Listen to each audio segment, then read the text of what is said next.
Hey guys, what is up? It's Coach Zeke from the Infinite Movement Academy. I wanted to use this video to talk to you guys about flow and what flow is, how you can practice it, and give you guys my top 5 tips for practicing flow and getting it down. Before we start, if you haven't watched our warm-up video, please go do that. But if you have, then let's get started. For those of you who don't know what flow is, I'm going to talk about it for a little bit. Flow is a term in parkour and free running that we use to communicate efficient movement, whether it's using the space, not giant chunks of just awkward running in your lines. So essentially, flow, for people starting out, it's usually low impact, very quick, very efficient movements. It's safe for kids, for someone just starting out. I like to train low impact, quick, low to the ground style movement. So summing up that last section, it's safe for kids, it's very low impact usually, and it's really good training for endurance and technique. Alright, so my first tip for flow is to think about flow as more of tech training than speed. It's true that flow usually does have a lot to do with speed and how fast you're moving, but if you focus on just being quick and fast, it can mess up your technique and still look really bad. So think about it more as precise, clean, smooth tech. Alright, so my second tip for flow, try and stay relatively low to obstacles and the ground. If you watch people like Archie Arroyan or Foskey, their movements are really low to the obstacles a lot of the times, and that's because they're trying to eliminate air time. We talk about this all the time in comp class if you're a comp member. The longer you're in air, the slower your movements are. They're trying to stay really low to the obstacles, so that way they can utilize it in a more efficient way to get them closer to the ground, keep them moving quick and safely while focusing on technique and not just quickness, going back to the first tip. It'll make your movements look a lot cleaner, a lot more seamless, and it'll all just look a lot nicer. So my third tip is going to be telling you guys what vaults are really good for flow. So obviously, depending on your line or what vaults you're good at, any vault can be good for flow.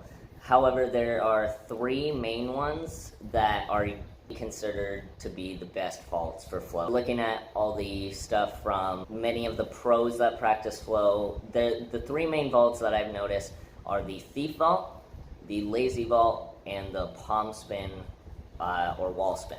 But the main reason is for all of them, you have 2 points of contact, both hands, right? So for a wall spin, you usually have one hand up top, one hand below. For palm spin, same thing. And then for thief and lazy, you have one hand and then you push your other hand down. The contact points of having one hand and then using the other to push you makes it really fast. I'd say the same thing about a con vault. When you're doing a con vault, you're usually dipping with your chest, and it's hard to get your chest back up in time for you to keep moving throughout it. But con vaults are another really common one for practicing flow. Thief, lazy, and speed vaults, or thief, lazy, and palm spins, are really, really good for flow.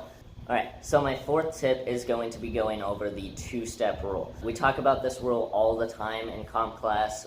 We try and follow the 2-step rule. So in between vaults or transitions or anything like that, you should have 2 steps maximum before you go into the next move. The reason is, if you have more than 2 steps, you tend to stutter step or slow down, or it's just really long space of time where you're not doing anything and you could be using a move there. But we try and keep our steps to a maximum of 2 to maximize our efficiency and flow.